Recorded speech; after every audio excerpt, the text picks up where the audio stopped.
Very important day today. Very excited about the possibilities of what I can achieve here in Oklahoma City. It's going to be a great time. Once I'm done hanging out in that patch of dirt over there, I'm planning on hitting up that patch of dirt over there. Oklahoma.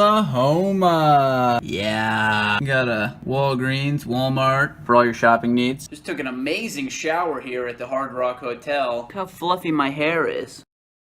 Alright, okay. This video goes out to the returning players, the comeback players, the old dogs. No.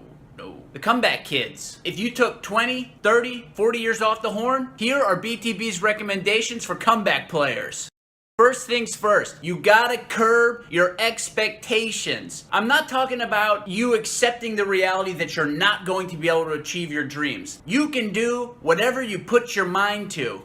What I'm saying is that when you start out, if you have not been playing for 20, 30, 40, 50 years, your chops are not going to be able to last that long per day. I would say the number one thing that I see that holds returning players back and held myself back during an embouchure change was doing too much too soon. If you go out and you try to play hard on chops that are not ready, it's a drag. Not only might you not necessarily get the playing results that you want, the musical results that you want, but also you're going to be reinforcing negativity when it comes to playing the horn. Unless you're like a super positive person that can go and just totally bold on the gig and smile about it and go home. Then you're cool. You don't have to worry about this stuff. But if failures get you down, take your time. It's cool. There's no rush.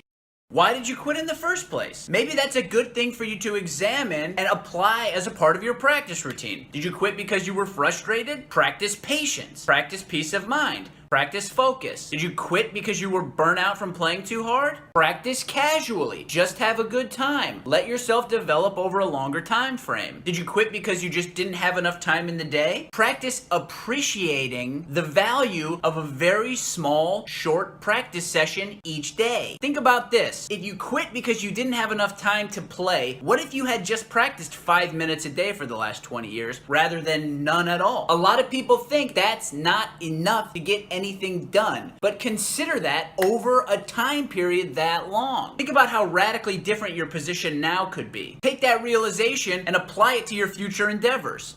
Learn to deal with all of the information that is now available. You get on the internet, you read a couple articles, and next thing you know, you're completely overwhelmed. You have no idea what to do. Everyone is telling you to practice something completely different. Check it out. Dig into those resources. Read them. Watch tutorials. Watch videos of great players playing. Get lessons from the best players that you can. Or at least get lessons from guys that are super opinionated. And I'll tell you why. You don't have to practice everything that people tell you have to practice. If somebody says you have to practice something, they're basically full of wait a second, haven't I already mentioned that you have to do at least 2 or 3 things? That's besides the point. It's valuable to learn how to let as much information in as you can without feeling the need to act upon that information. Keep an open mind, collect data, and follow your intuition. If something sounds cool to you, if it sounds interesting, if it makes sense, then take it, modify it, and use it as a part of your daily practice routine. If you find something later down the line that works better,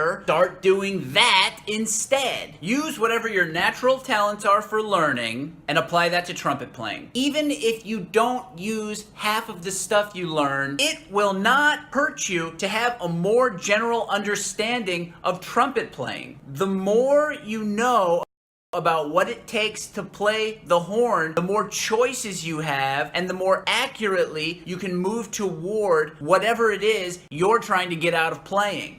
Let's say you're newly retired and you've got all day, every day free, and you think to yourself, I'm gonna practice 8 hours a day. That's not gonna happen. And if it does happen, if you have the focus for that, then you are a Zen warrior. I would like to come live with you.